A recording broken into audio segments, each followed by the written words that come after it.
At this point, mas pasayahin na natin ang umaga dahil meron tayong mga kasamang talented na pets. Nakita na ba kayo ng sporty na ibon? Hindi lang sila nakakalamang sa cuteness dahil siguradong shoot na shoot din ng viral birdfluencers na ito ang kiliti nating lahat sa kanilang mga talent. Live na live dito sa ating studio. Let's all welcome the Bird Gang, Mr. Edson, Miss Hannah Sofia, Miss Catherine Jewel, together with Sir Honor. Welcome back, Sir Honor, sa Good Morning, Kuya. Please greet our viewers po. Good morning, Kuya po. Magandang umaga po. Ang dami nating alagang dala ngayon. Pwede nyo bang ipakilala po yung mga dala nating mga pets ngayong araw? Simulat siguro tayo kay Miss Hannah. Sino ba yung mga kasama natin ngayon? Hello po, I am Ate Fia and papakilala ko po sa inyo ang aking mga ibon. This is Asia. Isa po siyang Sun Conure. This is Blue. Isa po siyang Indian Ringneck. Hello po, I'm Catherine and ito po si Cookie. Isa po siyang cockatiel. Oh. Hello po, I'm Eds Doromal and this is Layla. Isa po siyang male kakatil. Good morning, Kuya. Nagbabalik po ang Kuya Honor nyo. Ito naman po si Buddy. Ayan po. Isa po siyang Blue Gold Macau. Alright, kasi nag-guess natin before, Sir Honor, pero interested po ako yung mga bagong kasama naman po natin kasi nakita natin medyo mas bata sila sa So, pwede po ba namin malaman paano nagsimula yung hilig nyo naman sa pag-aalaga ng mga alagang ibon? So, bali po kasi kami po talaga is dog owners po talaga kami dati and si daddy po ang may gusto nun. And then, one time lang po nagkaroon lang kami ng outing and then nakakita lang kami ng magandang ibon na humuhuni. And then after po nun, dun po kami nagsimulang maghilig ng ibon nung na-try na po namin siya. Ang una po namin nakuhang ibon is si Layla at dun na po nagtuloy-tuloy yung paggagawa namin ng content. Sir Edson, kailan nagsimula po ito? Gaano katagal na kayo nagsimula since na nag-alaga na itong mga ibon? Mga 2 years pa lang po. Years ago pa yeah, na? starting noon, sabi nga niya, nagpunta kami sa beach. Then meron kami nakitang ibon na ganito siya, pero hindi pa namin alam kung anong breed. Then kapag sumisipol kami, sumasagot siya. So tuwang-tuwa kami. Kaya pag uwi namin, inaral namin siya and after a week, nagkaroon kami ng first bird namin. Nakakatawa naman. Kasi nabanggit nyo talagang dog owners kayo tapos Yes po.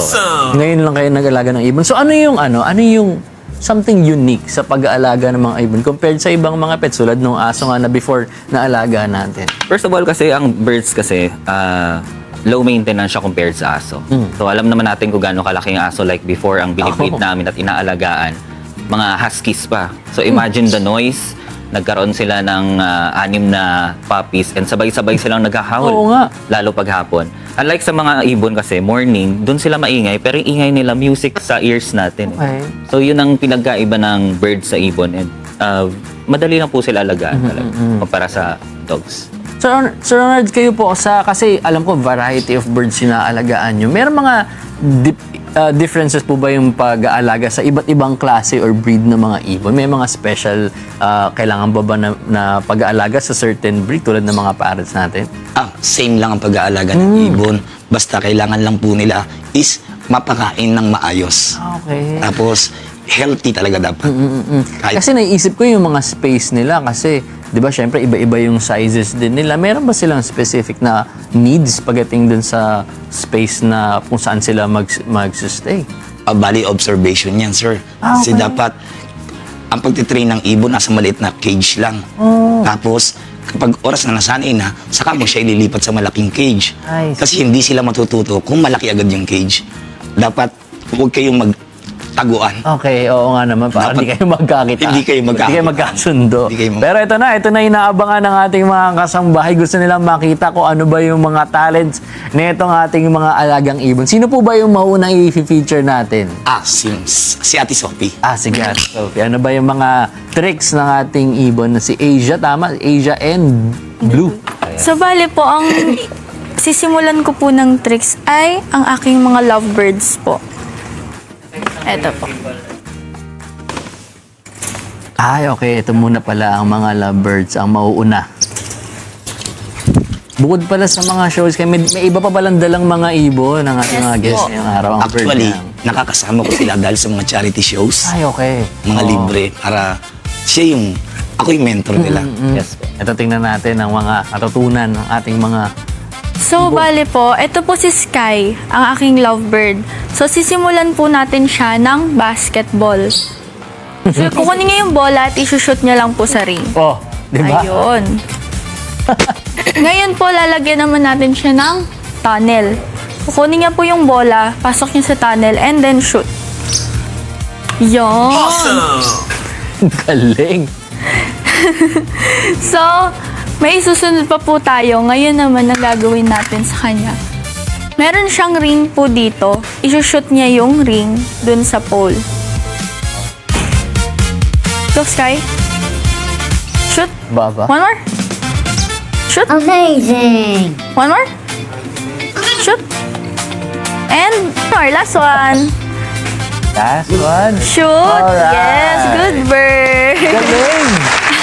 Nakakatuwa naman. Pero matanong ko lang, paano yung naging training nyo para sa... Kasi sabi niya 2 years pa lang kayo nag-aalaga. Paano nyo tinrain yung mga ibon niyo?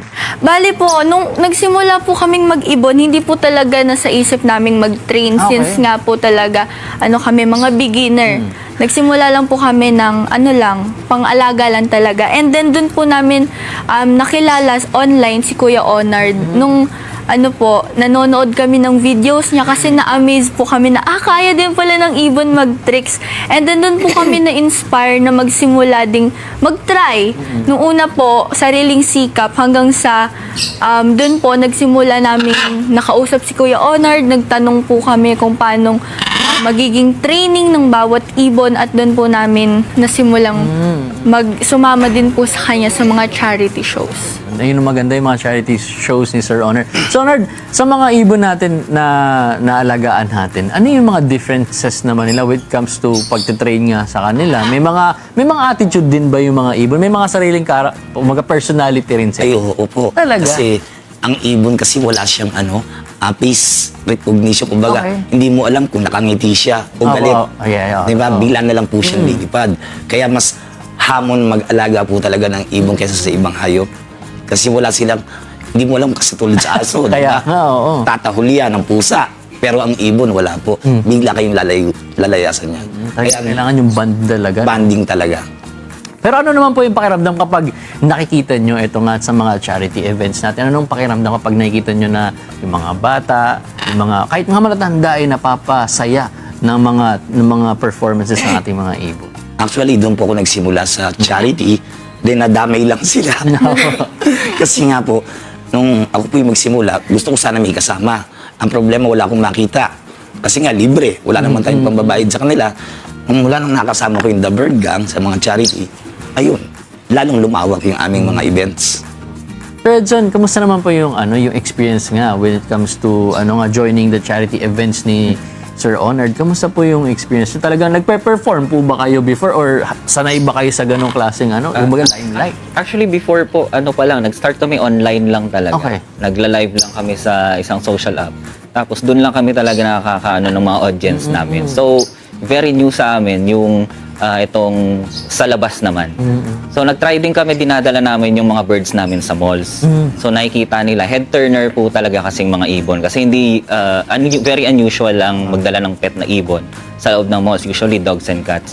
So, nakahata kami, nagpapapicture, ganyan. Sabi ko, what if gumawa na lang tayo ng isang page para lahat ng photos, makollect natin for memories ba? Hindi naman namin expect na ganitong magbo-boom yung mga birds namin. Pero very thankful po kami dahil marami kaming nakikilalang mga tao at nai-inspire po. And hoping yun nga, makasama kami sa mga charity events ni Kuya. Sana all. Yes. Nakakatawa nga, pati ba si Catherine po Yes. di ba? Ano yung feeling kapag nagpe-perform yung mga alaga natin, tapos nakikita yung mga audience natin na tuwan-tuwa dun sa mga alaga niya? Anong pakiramdam? Parang nahahappy po ako kasi napapasaya po namin yung mga audience. Tapos, parang nai-inspire po sila dahil sa amin. Totoo nga, Katulad niya siguro kasi nung nakita niyo si Sir Honor, talaga parang kayo rin Yes, talaga. actually, yun yung first step eh. Na-inspire kami kay Kuya Oo. and kami po nag-i-inspire din ng ibang Baga, pass it forward. Pasa-pasa lang. Nakakatuwa naman. Sa panahon ngayon kasi talaga, marami po talagang na dumadaan tayo sa mga stress, problema, no? Nakakatuwa na may mga ganito tayong pwede mapanood na nakaka-uplift nga at nakaka-inspire nga sa ibang mga audiences natin. Siguro ngayon may mga audience tayo na ngayon na baka na-inspire, kasi nakakatuwa naman talaga, no? Kasi usually nakikita natin yung mga tricks from yung mga typical na alaga Opo, natin, opo. na aso, pusa. Pero pag itong mga ibon, nakakatuwa. Tsaka nga, sabi nyo nga po noon, low maintenance yung mga ibon. Kaya very interesting din na matutunan kung paano mag-alaga nga. Kahit naman di naman siguro para kumbaga ipagturuan mag-tricks, pero para mag-alaga ng ibon. No? Very interesting. Siguro may mga kasambahay tayo na na-inspire din sa inyo. Dahil dyan, Sir Ronald, please promote natin sa ating mga kasambahay na siguro ay na-intriga, gusto nilang malaman saan ba sila pwedeng manood, saan ba nila kayo pwedeng makita ang The Bird Gang para masubaybayan nila. Ayan po, meron po akong Facebook page, Kuya Honard Bird Tricks Show. Meron po akong 200,000 followers. Meron po akong tutorial, play po yun, ha. Panood lang po kayo at tuturuan ko po kayong lahat. At kasama natin ang The Bird Gang. So Edson, please, may message po ba kayo sa ating mga viewers ngayong araw? Yes po. Ma-advise ko lang po sa mga gustong mag-ibon. Dapat capable po kayo sa inyong mga yung first pet nyo. Siyempre, hindi po siya kasi kagaya ng mga ibang pets like dogs eh. And hindi po sila, yun nga, minsan nagkakaroon sila ng na akala nila laruan ng ibon. Pero dapat po kasi, maalagaan ng mabuti. And magkaroon po sila ng maayos na place sa bahay. Si Ate Sofia and Catherine, ano naman yung baka may gusto kayong promote na page ninyo or social media handles nyo, go ahead. So, meron po tayong mga social media platform sa Facebook, TikTok, Instagram, and YouTube, The Bird Gang po. Doon na po namin pinupost ang aming mga updates and mga bird contents po. Follow nyo na ang The Bird Gang. Again, maraming salamat, Sir Edson, Miss Ana Sofia, Miss Catherine Gill, at syempre kay Sir Ronald sa pagbisita at pag-share sa amin ng nakakaaliw at napaka-talented na mga ibon. Mga kasabay, tutok lang kayo dahil marami pa kayong aabangan sa aming pagbabalik.